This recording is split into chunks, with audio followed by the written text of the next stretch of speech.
When my husband strutted back from Europe wearing designer shoes and thanking me for the upgrade. He had no clue he was walking into a trap. He thought he'd pulled off the ultimate heist with my credit card. What he didn't know was that I work in cybersecurity.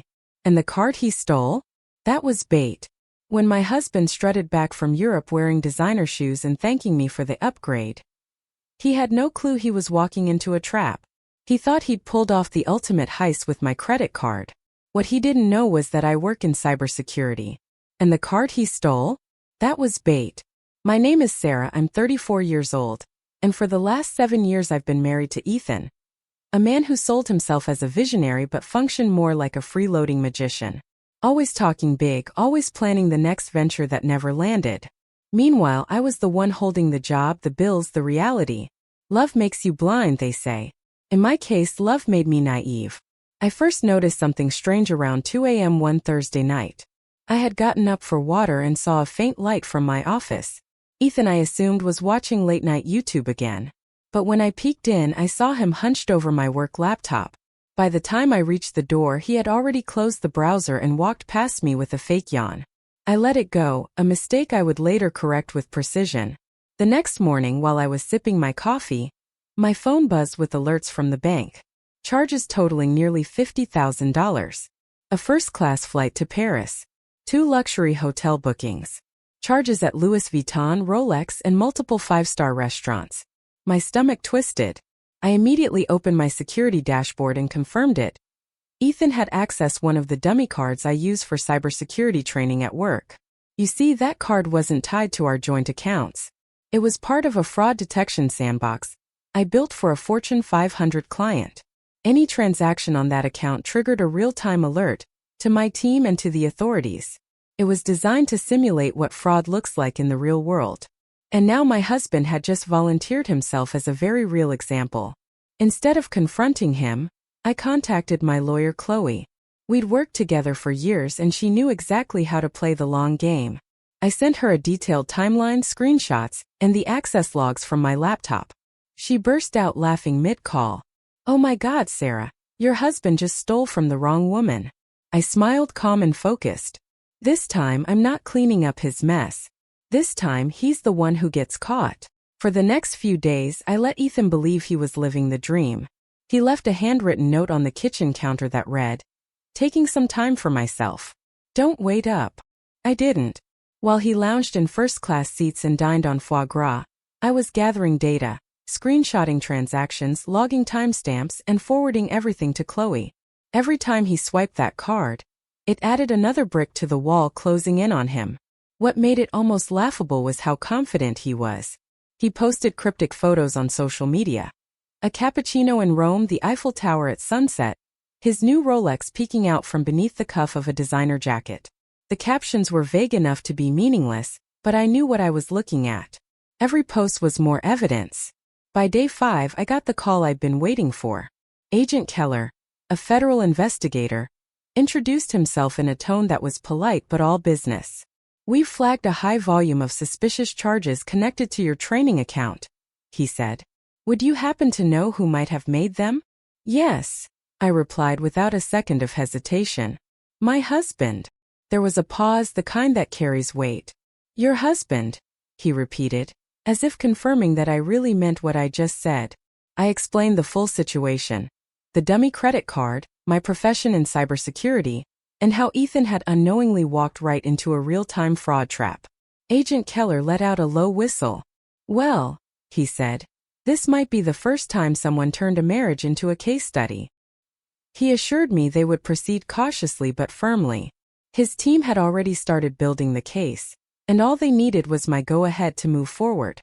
"We'd prefer he return home before we act. Let him walk into it," he suggested. "The more comfortable he feels, the more damaging his confession will be." It was perfect. So I waited. Patient. Composed. Calculating. I knew Ethan. The moment he walked through the door, he'd gloat. That would be my green light. And sure enough, 3 days later, he strolled back in with a smug smile, tossed his sunglasses onto the table, and called out like he was the star of his own movie.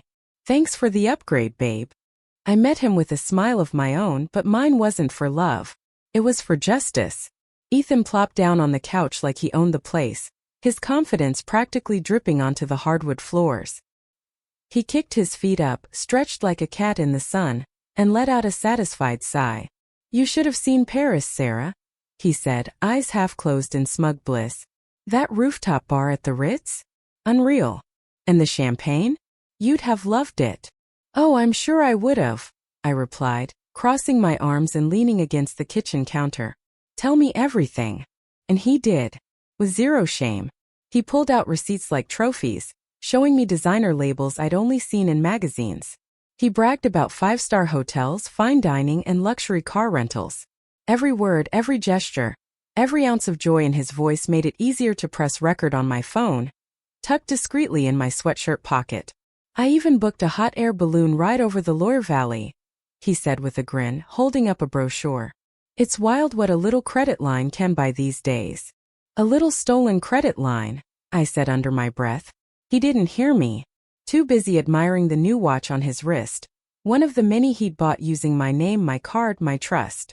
But what he didn't know was that every purchase he had made triggered an alert. Each one cataloged, time-stamped, and tagged in a federal investigation. While he was sipping champagne, Agent Keller was building a case. I walked to the fridge, grabbed a bottle of sparkling water, and cracked it open. "So," I said casually, "what did you think was going to happen when I checked my account?" He looked at me puzzled. "I figured you'd be annoyed," he said with a shrug. "But come on, Sarah. You make good money. I thought once you saw how happy I was, you'd get over it." The audacity was breathtaking. I sipped my water, let the silence stretch, and then said, "You really thought I wouldn't notice $50,000 disappearing overnight?" He blinked. "It was for us." "No, Ethan," I said, stepping closer. "It was for you. And now it's going to cost you."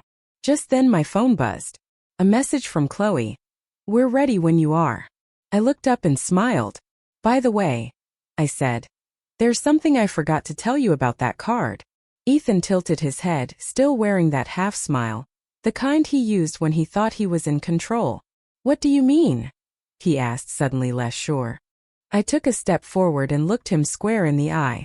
"That card you used, the one you thought was your golden ticket to a European dream. It's not tied to my personal finances. It's a training account. For work. Every transaction you made was flagged, tracked, logged, forwarded. And guess what? The authorities have been watching every step you took from the moment you clicked checkout." The color drained from his face. "Wait," he said, a little breathless. "You're joking." I gave a slow, deliberate shake of my head.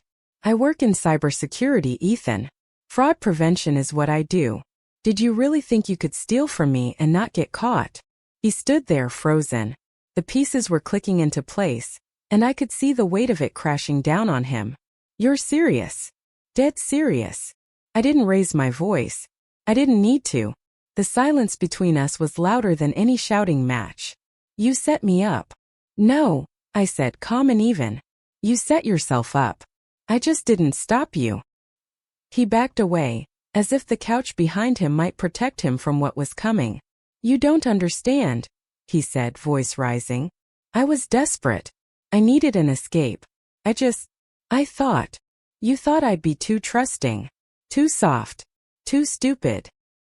His mouth opened but no words came out. I pulled my phone from my pocket and tapped the screen. "Agent Keller's on his way," I said, showing him the message thread. "And Chloe's already finalized the case file. They've got everything they need. The only thing left is your reaction." "You can't do this," he whispered. "You're my wife." "Not for much longer," I replied. "And you're about to find out exactly how serious the consequences are when you steal from someone who knows how to fight back." Outside I heard a car door slam. The knock on the door came seconds later. And for the first time in years I didn't feel nervous. I felt ready. The front door creaked open, revealing Agent Keller flanked by 2 uniformed officers. He gave me a respectful nod, his tone professional but laced with quiet certainty. "Good evening, Miss Taylor. Is Ethan home?" I stepped aside and gestured toward the living room without a word. Ethan, still standing motionless, looked like a man watching his world disintegrate in slow motion. His bravado had melted into pure panic, and when the agents entered, He stumbled backward a step. What? What is this? He stammered. This is a mistake. Sarah, tell them. Tell them it's a misunderstanding. Agent Keller remained calm, unfazed. Ethan Taylor, you are under investigation for multiple counts of credit card fraud and identity theft. We'd like you to come with us for questioning. No, I didn't steal anything, Ethan protested, his voice cracking. I had permission. Sarah gave me the card. He turned to me, eyes wide and pleading. You remember, right? You said we could use it for groceries, I said flatly. Not for first-class flights and Rolex watches. His jaw twitched. You don't get it. He snapped, desperation making him reckless. I needed to feel like I mattered again. You were always the one with power, the one people listened to. I was drowning, Sarah. I blinked slowly. And instead of swimming, you dragged us both under. The officers stepped forward. Ethan didn't resist, not really. He mumbled something about this being unfair as they cuffed him and led him out of the house. Before he crossed the threshold, he turned his head and looked back at me. For the first time in years, I saw something real in his face. Not charm, not arrogance. Just fear. You won't get away with this, he said. But I only tilted my head. I already did. The door shut behind them with a satisfying finality. Silence filled the house, but it wasn't empty. It was clean. Free. For the first time in a long time, the air didn't feel heavy. I wasn't bracing for the next lie or the next excuse. I sat on the couch, pulled my knees up to my chest, and let out a long, shaky breath. It was done. And yet, it was only just beginning. The next morning, the sun filtered through the blinds as I sipped my coffee in peaceful silence. No Ethan. No chaos. Just the soft hum of morning traffic and the warmth of a day that belonged to me. My phone buzzed on the counter. It was Chloe. He's talking, she said without preamble. Trying to play the victim, of course. I smiled unsurprised. Let me guess. He says I manipulated him. Exactly. He claims he didn't know the card was linked to your company's fraud detection system. Says he thought you'd want him to feel special. I nearly choked on my coffee. That's rich. It gets better, she added. He tried to frame it like you were neglectful, cold, and he was just desperate. Classic Ethan, I said, setting down my mug. He always had a knack for rewriting history to suit his narrative. But don't worry, Chloe reassured me. We've got airtight documentation. The card logs, the alerts, your statement, and the recording. It's a slam dunk. I nodded, even though she couldn't see me. Thank you. For everything. You did this, she replied. I just helped dot the I's and cross the T's. After we hung up, I sat quietly for a moment, watching a single ray of sunlight stretch across the hardwood floor. A week ago, Ethan had strutted through that same space like a king returning from conquest. Now his empire was crumbling. Later that afternoon, I received an email from Agent Keller. Attached was a formal summary of the charges Ethan now faced. 3 counts of credit card fraud, 2 counts of identity theft, and 1 count of computer trespassing. His attempt to spin the story had only confirmed his intent and his guilt. I forwarded the document to Chloe, then opened a new folder on my desktop titled Closure. It was time to stop replaying the past and start planning what came next. That evening, I poured a glass of wine and curled up on the couch. No distractions. No waiting for the other shoe to drop. Just peace. And beneath that peace, a quiet strength. The kind that doesn't need revenge to feel whole. Just truth and a clean slate. The days that followed felt like breathing after holding my breath for years. I filed for divorce. Chloe handled the legal logistics with her usual surgical precision, and within 2 weeks, the papers were signed and on their way to Ethan. There was no protest from him, just silence finally.